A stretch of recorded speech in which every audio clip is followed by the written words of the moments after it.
This is how, Dr. YouTube Tucker here, this is how they lie to you. And they try to get somebody to say something that's true. I want to ask you about the Anti-Defamation League, which this week called on you to publicly condemn. Why would you do that when you don't know who it is that's, you know what I mean? This guy's stupid right here. Unequivocally, the racism of former KKK Grand Wizard David Duke, who recently said that voting against you at this point would be treason to your heritage. Will you unequivocally condemn David Duke and say that you don't want his vote or that of other white supremacists in this election? Why would you do that? Why Well, would just you? so you understand, I don't know anything about David Duke. Okay? That would be I you don't know because anything you about pick out races and you want to white separate us. Supremacy or white supremacists. This So, guy sees I America. don't know. I mean, I don't know. Did he endorse me or what's going on? Because, you know, I know nothing about David Duke. I know nothing about white supremacists. And so you're asking me a question that I'm supposed to be talking about people that I know nothing about. But I guess the question... They're trying to get it to use against you. Is, even if you don't know about their endorsement, Stupid there are moron. these groups and individuals endorsing you, would you just say, unequivocally, you condemn them and you don't want their support? But how would he know who they I are? have to look at the group. I mean, I don't know what group you're talking about. You wouldn't want me to condemn a group that I know nothing about. Huh. I have to look. If you would send me a list of the groups, Send him a list, dumbass. And certainly I would disavow if I thought there was something wrong. But you may have groups in there that are totally fine, and it would be very unfair. So give me a list of the groups, and I'll let you know. Okay. I mean, I'm just talking about David Duke and the Ku Klux Klan here, but... Well, who would want anything to do with the Klan? Honestly, I don't know David Duke. I don't believe I've ever met him. I'm pretty sure I didn't meet him, and I just don't know. I know, but they're just trying to get you. I'm David Duke, and this is a quick, unscripted response to the CNN interview today with Donald Trump. And it's basically a direct response to Donald Trump and to the people of America who deserve to hear both sides of every issue. And the first thing that I'll say is I agree with Donald Trump and that the media in this country is absolutely disgusting. It is biased through and through. Oh, There are yes, some it is. exceptions, but It it's is. extremely biased, and I'll go into those biases in a minute. I can begin by the inaccurate reporting of the media that I have endorsed Donald Trump.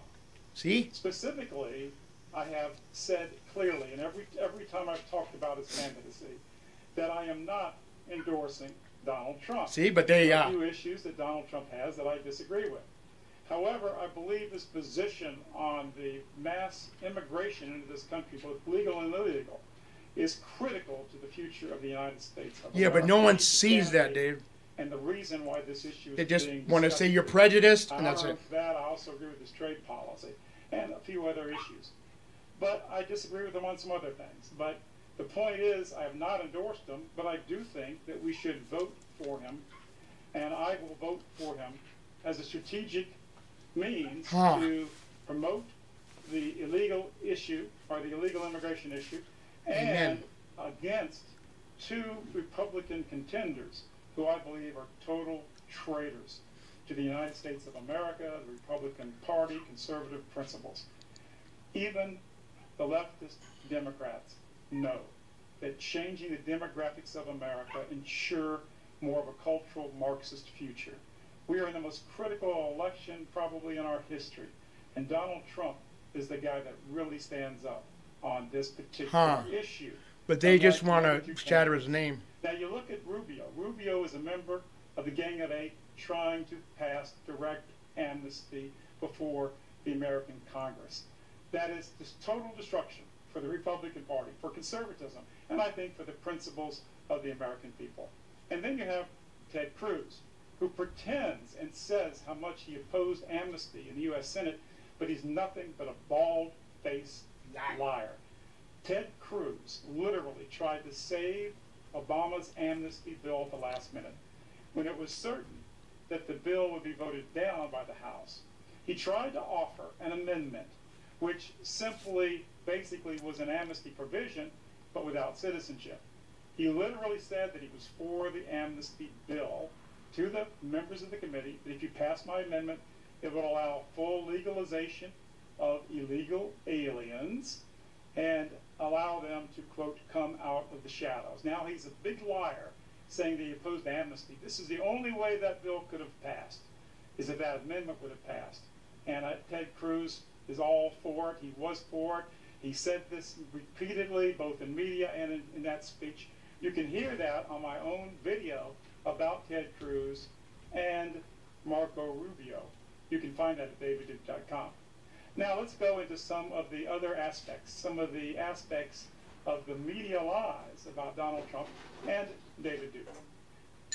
Now let's go into the subject of the, quote, Ku Klux Klan, and the fact that the media, every time they mention my name, they mention the KKK. Well, I can prove to you very simply, to any of you who are open-minded, that that is nothing more than media bias. It's a manipulation of you and a complete distortion of reality. The fact is media for you. that I am not in the KKK. I haven't been in the KKK now almost 40 years. I was only a KKK spokesman for about 3 years of a non-violent Klan group. I went on They don't see that, and no. had one elected office as a Republican. See, and that in the House group of was Representatives non-violent, where I was a where the member, Black full member Lives of Movement the is violent. An accepted member by my fellow Republicans who voted for my legislation almost unanimously. I have a perfect Republican voting record. I served actually 8 years as an elected Republican in office. One term in the House of Representatives in Louisiana, and then one term as chairman of the largest Republican district. I ran for governor of Louisiana, and I was so popular among Republicans, the real Republicans, not the party bosses, that I literally defeated by a landslide the sitting Republican governor who betrayed the Republicans of my state. Yeah, but I they won don't straight say you're racist. That's why they do that. 490,000 votes compared to his 410,000 votes. I crushed him, and I became, in effect, the Louisiana Republican nominee of the party. At that point, I was betrayed by the party bosses, the same way they're trying to betray Donald Trump and talking about a third party run. And then they worked hard to support the liberal Democrat. A lot of these so-called conservatives, like Crystal and others, were even saying that Hillary is preferable over Trump. That's crazy. To the They're traitors Party. to Americans. So I've been a Republican a long, long time. I've been an effective Republican. I ran in the primaries for president in 1992. And even though I was only allowed to go in 14 primaries, my average vote total was higher than 13 out of the 17 Republicans. And that's even without not being allowed in the debate, because the Republican bosses kept me out of the debate. These people were not voting for me because I was KKK. I'm not KKK. And they were voting for me too stupid to see that, I was talking about issues 25 years ago that people like Donald Trump and many other Republicans are now talking about. Even what a lot of what Rubio talks about trying to get votes, even though I don't think it's sincere. And of course, what the complete liar Ted Cruz talks about trying to take these issues from people like me. I'm the one who's changed the Republican Party. The New York Times, in fact, writes that my platform became the GOP's mainstream platform. If people would have listened to me 25 years ago when I was running, we wouldn't have this horrific crisis of 11, 12 million people in this country illegally, the criminality that comes from it, the demographic change of this country, which will lead to disastrous for the United States of America. Now let's talk about the media treatment of this. Okay, Donald Trump was being attacked because I said I didn't endorse him. First of all, I lied about my quote endorsement, and then I said that we should make a strategic vote for Donald Trump because of the immigration bill and other bills. They literally said that Donald Trump basically was like me, or somehow that he's the supporter of all my programs or myself, or that he was even